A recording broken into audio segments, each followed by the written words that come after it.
মাছের ঘ্রাণ পাইছে তো আমার কাছে দাও।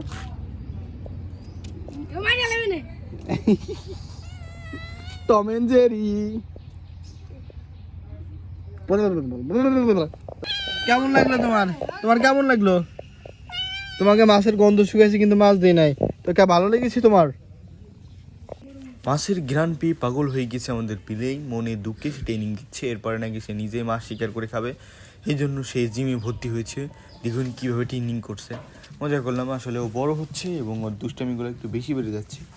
মানুষ গেলে মানুষের পাওয়া পিছে কামড় দিতে আসে, বাট দেয় না, এগুলো মানে ইঁদুর ভাবে যে, তার জন্য আমি একটা সুপারি ঝোলাই দিয়েছি ওর জন্য, ওইটা নিয়ে খেলা করতেছে। আমরা দিনভর দুষ্টামি করে বেড়াই আমাদের বিড়ালটা।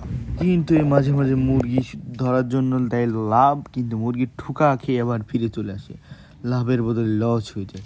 দেখুন কীভাবে দড়ি টানাটানি করতেছে। ভাবলাম একটু ভিডিও করে আপনাদের মাঝে শেয়ার করি, বাট অনেক দুষ্টামি করে। বিড়ালের ভিডিও দিলে আসলে কেমন হয়ে যায়, এই জন্য বিড়ালের ভিডিও বেশি দিন দিই না, এবং চ্যানেলে স্ট্রাইক থাকার কারণে আমি অনেক দিন ভিডিও ছাড়তে পারি না, তবে এখন থেকে ছাড়বো।